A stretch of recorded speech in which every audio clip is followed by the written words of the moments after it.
Está con nosotros el doctor Roberto Salinas León, presidente de México Business Forum, organizador de la Cumbre Sonora 2019 y con quien nos encontramos una vez por año en estas fechas, en estas cabinas y en estas frecuencias. Doctor, ¿cómo está? Buenos días, bienvenido. Hola, Juan Carlos, un placer nuevamente estar aquí en estos micrófonos. ¿Cuántas cumbres Sonora van y cuántos encuentros en Álamos van? De la edición de la Cumbre Sonora ya llevamos 7. 7 Esta cumbres. va a ser nuestra 7ª Cumbre Sonora. Sí. Y en Álamos estamos cumpliendo pues nuestro segundo cuarto de siglo, es decir, Sí. la edición 26. 26. 26 es un encuentro internacional de economistas donde vienen grandes pensadores y grandes... Y ahora ya también politólogos, Sí. expertos en temas jurídicos, es decir, se ha abierto un poco más que el análisis fino, macro, especializado, que después solo un puñadito de gente se logra entender. Sí, ¿quiénes vienen este año a Álamos? Para Álamos Alliance, además de los que ya tradicionalmente se dan lugar a venir de varias partes del mundo, estamos muy orgullosos que en esta ocasión vamos a ser anfitriones de un gran pensador económico que se llama Martin Feldstein.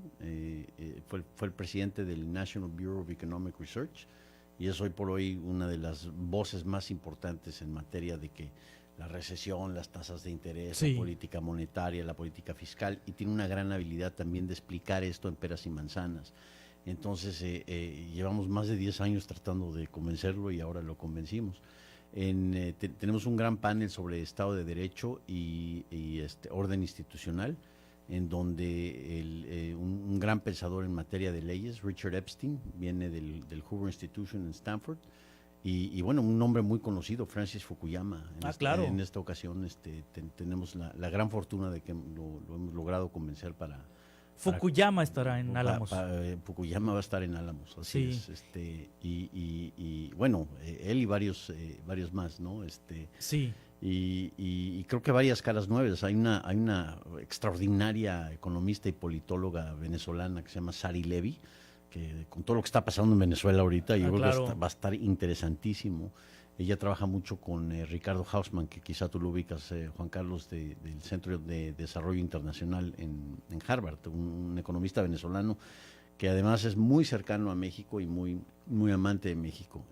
Hausmann, por cierto, viene a Álamos 27, o sea, ya estamos planeando el año entrante. Sí, el año pasado platicábamos en este espacio de noticias sobre la Cumbre Sonora 2019. Ahorita vamos a platicar de la cumbre porque antes, o justamente cuando se lleva a cabo en Álamos este encuentro de economistas y de grandes pensadores, en Hermosillo se lleva a cabo la Cumbre Sonora como para ofrecerle parte del contenido que habrá ya en Álamos aquí en Hermosillo, aquí en Sonora, para todo el público. Pero el año pasado usted hablaba de incertidumbre ante los resultados que en enero, febrero de 2018 se observaba que habrían en las elecciones del 1 de julio. Ya a principios del año pasado ya se veía el triunfo de Andrés Manuel López Obrador. Ya estaba prácticamente cantada la victoria. Exactamente. ¿Qué pensaba usted, qué decía usted de López Obrador en enero de 2018? ¿Qué me puede decir de López Obrador en enero de 2019?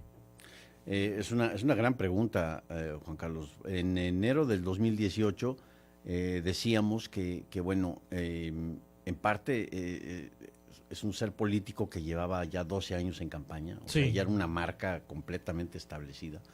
Es, como han dicho otros comentaristas, sin duda el mejor político que hay en México. Entonces tenía todas las de ganar ante un escenario en donde los niveles obscenos de corrupción y de impunidad habían enormemente desprestigiado, y con justa razón, la que era la administración de Enrique Peña Nieto en ese entonces. Entonces era un voto de enojo, también combinado con un voto de identificarme con algo nuevo, no del pasado, no de lo que se veía como malo, de todo lo que nos había heredado, sino como ese círculo de crimen, corrupción y violencia.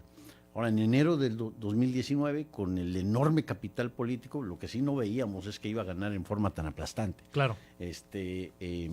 Y veíamos también que iba a ser un Andrés Manuel López Obrador quizá más moderado en sus formas y en sus modos en la cuarta transformación. Y desde antes de ser presidente arrancó, pero con toda la carne al asador, por decir.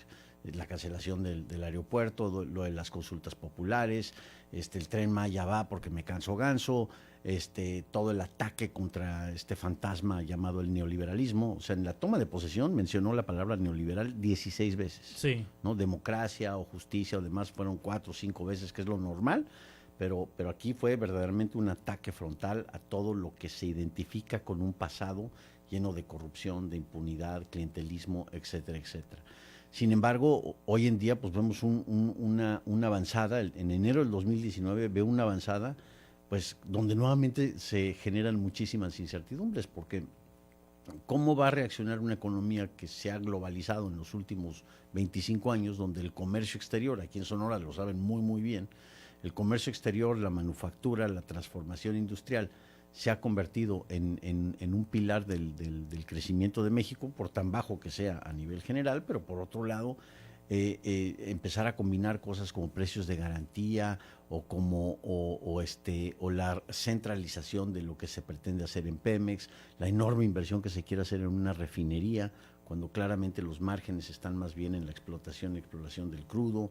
Es decir, todo esto falta ver, hay que dar el cierto beneficio de la duda, pero sí. Falta ver, ha despejado varias incertidumbres. ¿Ve positivo o negativo la reducción del IVA en la frontera y la reducción del ISR en la frontera? Pues te voy a contestar muy, muy chilango. Sí. Sí, pero no. Sí, pero no. Sí, pero no.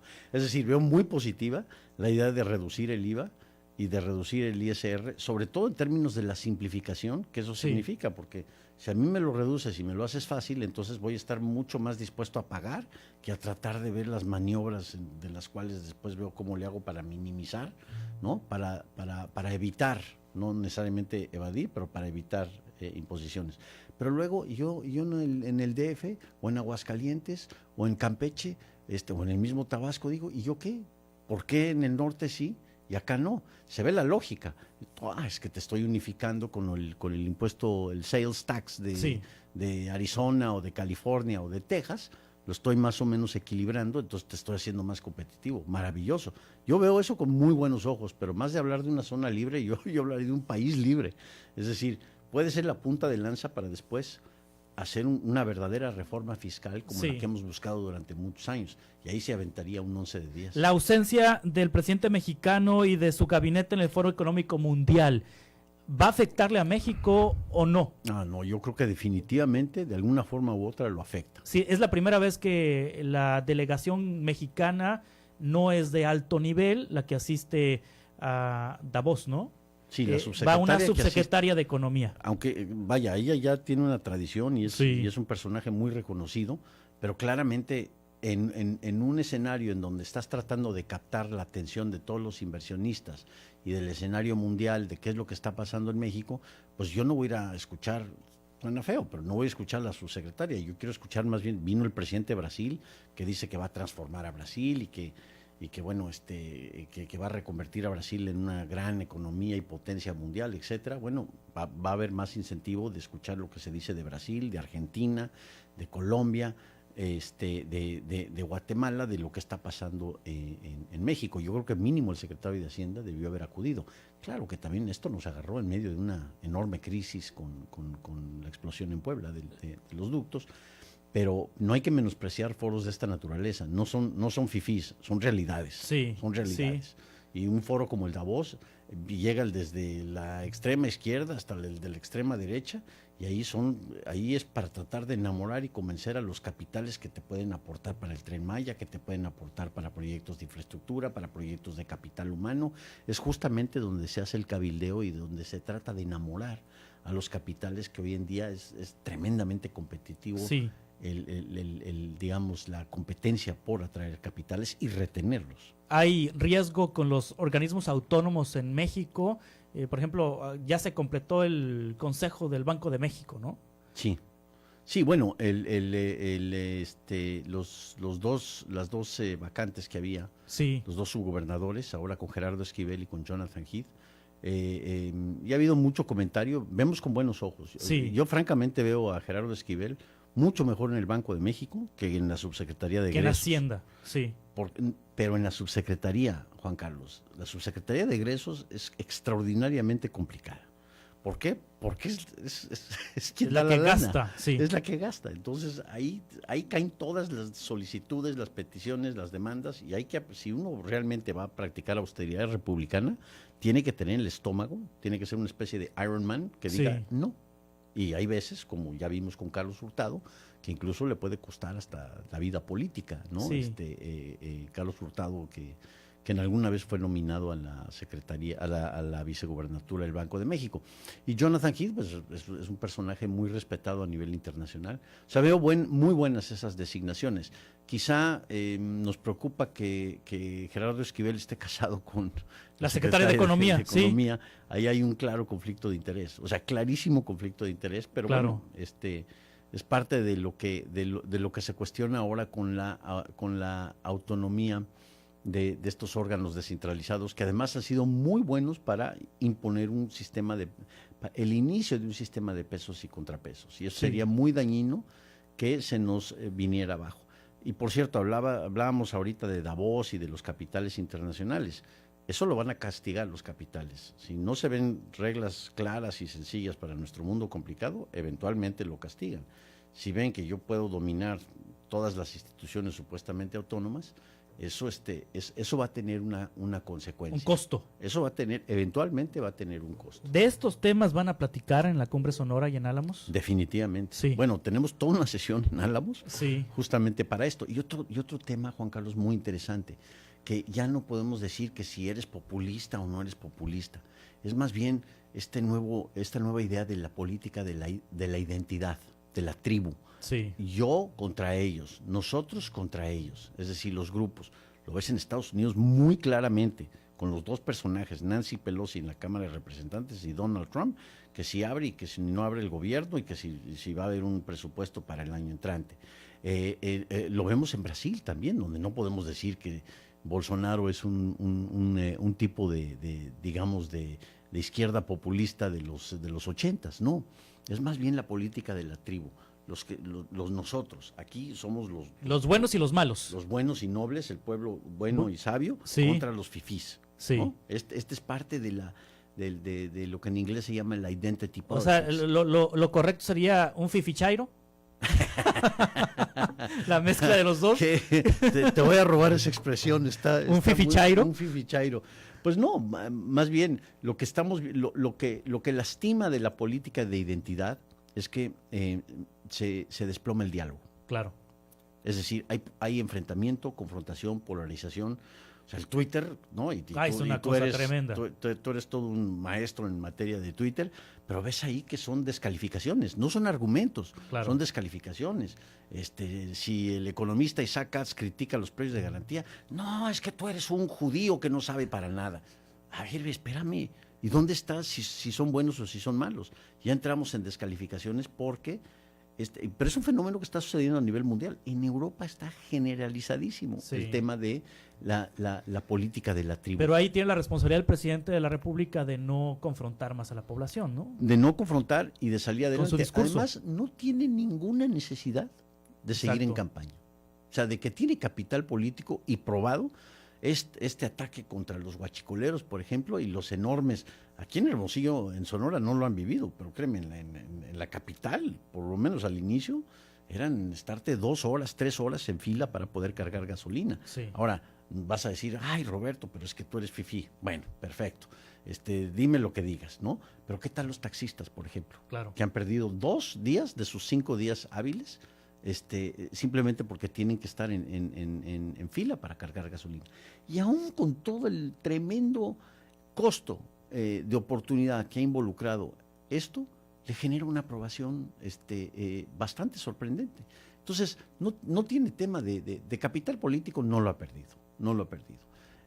Y es tremendamente hábil el presidente López Obrador en sumarlo. Entonces yo creo que tienes toda la razón. Habría que esperar un momento en donde trascender y decir vamos a unir a todos los mexicanos en una causa, seamos de derecha, de izquierda, de arriba, de abajo, del centro, y no nosotros contra ellos, porque eso eventualmente pues nos va a empezar a parar un tipo de parálisis como lo que estamos viendo en Estados Unidos o los enfrentamientos que se están viendo en Francia, por ejemplo. Sí. Eso lo queremos evitar. ¿Cómo poder ir a la Cumbre Sonora? Si alguna persona quiere asistir, ¿qué es lo que tiene que hacer Roberto Salinas León? Pues la Cumbre Sonora 2019, que además es un día simbólico, es el 14 de febrero, el Día del Amor y la Amistad, ¿no? Así que nos vamos a dar varios abrazos ahí. Y está muy bien el título, yo creo. México ante los nuevos desafíos, ¿hacia dónde vamos? Es decir, es el tema de la incertidumbre, pero también ver hacia el futuro. Bueno, como siempre, lo pueden ver en www.cumbresonora.org. Sí. Es gratuita la entrada, es simplemente registrarse en nuestra página. Ahí tenemos un programa preliminar. Nos van a acompañar algunas personalidades muy importantes. Bueno, en Twitter con el hashtag Cumbre Sonora 2019. Y es simplemente registrarse y acudir. Va a ser en el Club Los Lagos. En Los Lagos. Como todos los años. Gratuito. Hay que registrarse.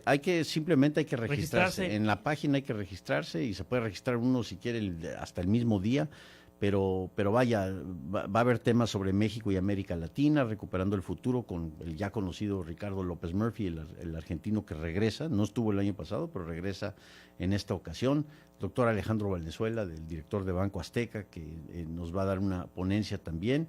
Manuel Suárez Mier, quien fue una persona clave en el NAFTA en 1994 para hablarnos sobre el TEMEC y el futuro de si se aprueba o no se aprueba. Tenemos también a Jonathan Torres, director editorial de Forbes México, y estamos muy contentos de contar con la participación de Ninfa Salinas Sada de Grupo Salinas, en donde está muy enfocada en el tema de educación, innovación y diálogo, justamente el tema que hablábamos ahorita. Así que invitada toda la comunidad sonorense aquí en Hermosillo, ojalá veamos a todas estas caras que siempre acuden y poder platicar y tener un diálogo de altura. Muchas gracias, Roberto Salinas León. Estaremos atentos al desarrollo de la Cumbre Sonora y de la Alianza Alamos. Muchas gracias.